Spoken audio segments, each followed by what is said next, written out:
આજે બનાવીશું એટલી મસ્ત મસાલા ભાખરી કે પહેલાં તમે ક્યારેય નહીં બનાવી હોય એટલા સરસ મસાલા સાથે આપણે બનાવીશું. અને બીજું કે તમે એને સફરમાં પણ સાથે લઈ જઈ શકાય એવી સરસ બનીને તૈયાર થશે. તો સૌથી પહેલાં આપણે અહીંયા ખાંડણી લીધી છે, એની અંદર ખારી સિંગ એટલે કે સોલ્ટેડ પીનટ 1/4 કપ જેટલા લીધા અને અધકચરા આપણે વાટી લેવાના છે. વાટી અને આપણે એને એક નાની વાટકીમાં લઈ લઈશું. તો આ રીતે તમે ભાખરી બનાવશો ને તો એનો ટેસ્ટ જ એટલો કે શાકની પણ જરૂર નહીં પડે. લસણની ચટણી, દહીં કે ચા કોઈ પણ દૂધ સાથે તમે ખાઈ શકશો. હવે આપણે બીજો મસાલો તૈયાર કરીશું. એના માટે આપણે લઈશું મરચાં. મરચાંની તીખાશ તમને જોઈએ એ પ્રમાણે લેવાનું. મેં 2 મરચાં કાપીને લીધા છે. સાથે આદું નાખ્યું છે. તમે લસણનો પણ ઉપયોગ કરી શકો છો. તો તમને લસણ પસંદ છે તો 4 થી 5 કળી લસણની લઈ લેવાની. લીલા ધાણા, આખા ધાણા ચમચી ભરીને લીધા છે. અડધા ચમચી જેટલી વરિયાળી લીધી છે. બધી વસ્તુને આપણે ટીચી લઈ લઈશું. સરસ રીતે અધકચરી ટીચીને લેવાથી સ્વાદ સારો આવે છે અને પથ્થરમાં કૂટીને પણ લઈ શકાય. હવે આપણો મસાલો રેડી છે, સાઈડમાં રાખી દઈએ.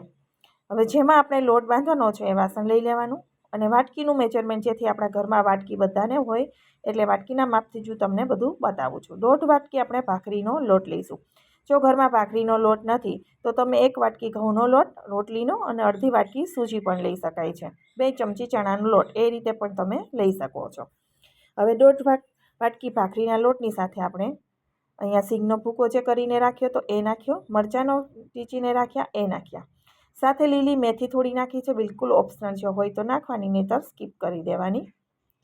સાથે આપણે સફેદ તલ ચમચી ભરીને સફેદ તલ નાખીશું. સ્વાદ પ્રમાણે મીઠું નાખીશું અને હિંગ, હળદર ને લાલ મરચું તીખાશ તમને જોઈએ એ પ્રમાણે તમારે મરચાંનો ઉપયોગ કરવાનો. લીલું મરચું પણ આપણે લીધું છે. સાથે આપણે ધાણા જીરું અને ચીલી ફ્લેક્સ નાખીશું. ચીલી ફ્લેક્સથી દેખાવ છે એકદમ સરસ આવે છે. 1 ચમચી ખાંડ નાખીશું અને સાથે આપણે દહીં નાખીશું 2 ચમચી ભરીને, જેથી સ્વાદ એકદમ સરસ એવો આવશે. અને જો દહીં નથી નાખવું તો તમે લીંબુ પણ અહીંયા નીચોવી શકો છો. 1 TBSP કે 1 મોટી ચમચી, 1 પાવરું નાનું હોય તો નાનું પાવરું અને TBSP 1 TBSP 1 મોટી ચમચી જેટલું મોણમાં તેલ નાખવાનું છે. લોટનું પ્રમાણ હોય એ પ્રમાણે તમારે તેલ લેવાનું છે. બધા મસાલાને એકદમ સરસ રીતે આપણે લોટ સાથે ચોડીને આ રીતે હાથથી દબાવી અને મિક્સ કરવાના છે. ત્યાર પછી એની અંદર જે ખારણીમાં મારે રસ બચ્યો હતો મરચાં આદુનો, એની અંદર જ મેં પાણી નાખી અને એનો જ ઉપયોગ કરી લીધો છે. થોડું જ પાણી એડ કરવું જેથી લોટ છે એકદમ સરસ બંધાઈને તૈયાર થાય, ઢીલો ના થાય. તો અહીંયા લોટ એકદમ સરસ એવો બંધાઈ ગયો છે, તમે જોઈ શકો છો. હવે આપણે એને સાઈડમાં રાખી દઈશું.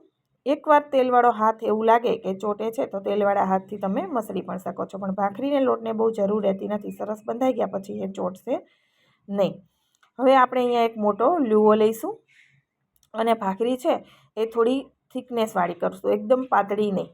બિસ્કિટ જેવી ભાખરી આપણે બનશે એકદમ સરસ. એટલે ભાખરી એ પ્રમાણે થોડો લુઓ લઈ અને નાની ભાખરીઓ આપણે તૈયાર કરીશું. જે રીતે આપણે બિસ્કિટ ભાખરી તૈયાર કરતા હોય એ જ રીતે આ મસાલા ભાખરી તૈયાર કરવાની છે. અને આનો ટેસ્ટ એકવાર તમે ખાશો ને તો તમને લુખી જ ખાવાનું મન થઈ જશે, એટલો સરસ આવશે. એના માટે ખાટું દહીં મેં લીધું છે. ખાટું દહીં નથી તો લીંબુનો રસ પણ લઈ શકાય. ખાંડ, મીઠું બધું ચડિયાતું છે એટલે ટેસ્ટ એનો ખૂબ જ સરસ એવો આવશે અને સુગંધ પણ એટલી સરસ, આખા ધાણા આદું બધું છે એટલે. આ રીતે ભાખરીઓ વણી નાની તૈયાર કરી લેવાની. અને હવે ગેસ ઉપર લોઢી આપણે જે રોટલીની પેન છે એ જ રાખી દઈશું. સાથે ઘીમાં પણ શેકી શકાય અને તેલમાં પણ, તમને જેમાં પસંદ હોય એ રીતે તમે ઘી તેલનો ઉપયોગ કરી શકો છો. ઘણા ભાખરી ઘીમાં પણ શેકતા હોય છે. તેલને આપણે ફેલાવી દઈશું અને ત્યાર પછી આપણે ભાખરીઓ જેટલી પેનમાં આવે એ રીતે થોડી કરીને રાખીશું. આ રીતે ફેરવી દઈશું આખા પેનમાં એટલે તેલ સરસ એવું ગ્રીસ થઈ જાય. પછી અહીંયા મારે 3 ભાખરી આવી છે તો હું 3 નાખું છું. અને ગેસની ફ્લેમ છે એ વધારે રાખવાની નથી. લોટી વધારે ગરમ હોય અને તરત ઉપરથી બળી જાય, અંદર કાચી લાગે. એટલે લો ટુ મીડિયમ ફ્લેમ વચ્ચે રાખવાની છે, જેથી ધીમે સરસ એવી ભાખરી અંદર સુધી ક્રિસ્પી થઈ જશે અને સરસ પાકી જશે, ચડી જશે અંદર સુધી. એટલે આ હથેળીથી મેં અહીંયા સરસ રીતે આમ દબાવીને તળી શેકી છે, જેથી કલર નીચેથી પણ એકદમ સરસ એવો આવી જાય. ત્યાર પછી ઉપરથી આપણે ગ્રીસ કરી અને એની સાઈડ પલટાવી દઈશું આ રીતે. અને ચમચાથી હવે ગરમ છે એટલે હાથ અડાડી શકાય નહીં, એટલે ચમચાથી થોડું દબાવી દેવાનું એટલે નીચે સુધી ભાખરી છે એકદમ સરસ એવી શેકાઈ જાય. આ રીતે બધી જ ભાખરી આપણે ઉપર નીચે બધી બાજુ એકદમ સરસ ગોલ્ડન કલર આવી જાય ત્યાં સુધી શેકવાની છે.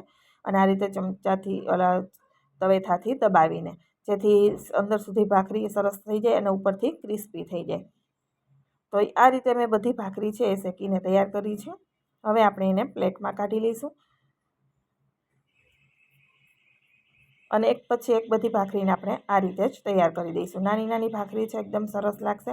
લંચ બોક્સમાં પણ તમે બાળકોને દહીં સાથે આ ભાખરી આપી શકાય. સાંજે શાક કંઈ નથી તો ચા સાથે પણ બનાવીને તૈયાર કરી શકાય.